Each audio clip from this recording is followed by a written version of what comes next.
அவை ஆளுகின்ற மாநிலம் பூரா அப்படித்தான் இருக்குது. இன்னைக்கு கூட 450 கோடி பிடிச்சிருக்கிறாங்க ஆளுகின்ற மாநிலத்தில். அதுக்கு என்ன பதில் சொல்ல போறாரு? முன்னாள் முதலமைச்சர் எதுவுமே புரியாம பேசுறாங்க அப்படிங்கிறது ஆச்சரியம் மட்டுமல்ல, வருத்தம் மட்டுமல்ல, நகைச்சுவை.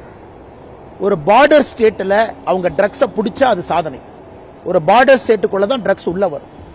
குறிப்பாக முந்திரா, குறிப்பாக இந்தியாவுடைய பார்டர் ஸ்டேட் தான் ட்ரக் உள்ள வரக்கூடிய ஏரியாவே. அதனால்தான் 2வது பிப்ரவரி மாசம் கடைசி வாரத்தில் பாத்தீங்கன்னா போர்பந்தர்ல இருந்து 60 கிலோமீட்டர் தூரத்தில் ஒரு படகு பிடிச்சாங்க. ஏன்? அந்த படகு ஈரான் சப்பர் போர்ட்ல இருந்து வரக்கூடிய படகு. அதில் வரக்கூடிய சரக்கு எங்க போகணும்? சென்னைக்கு. சென்னையிலிருந்து ஒரு போய் வாங்கணும். அதனால் முந்திரா போர்ட்ல இதை பிடிச்சிருக்காங்கன்னா அவங்களுக்கு நீங்க கைத்தட்டி அவார்டு கொடுங்க.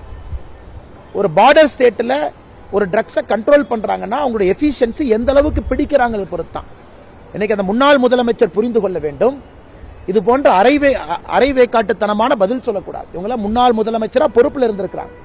நாகாலாந்து, உத்தராகண்ட், ஹிமாச்சல், குஜராத் பார்டர் ஸ்டேட்ல வெளியே வர்றத ஒரு காவல்துறை பிடிக்கிறாங்கன்னா இட் ஷோஸ் தேர் எஃபிஷியன்சி.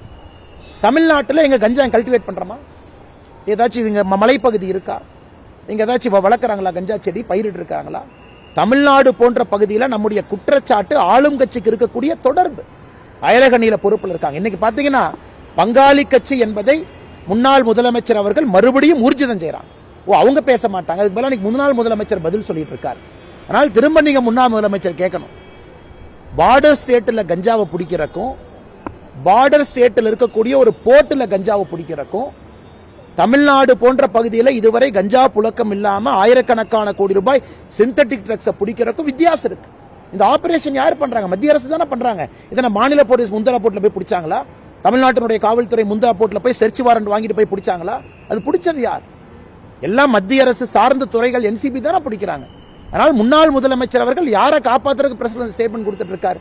நான் பங்காளி கட்சியின் மறுபடியும் ஊர்ஜிதம் செய்யறாரா?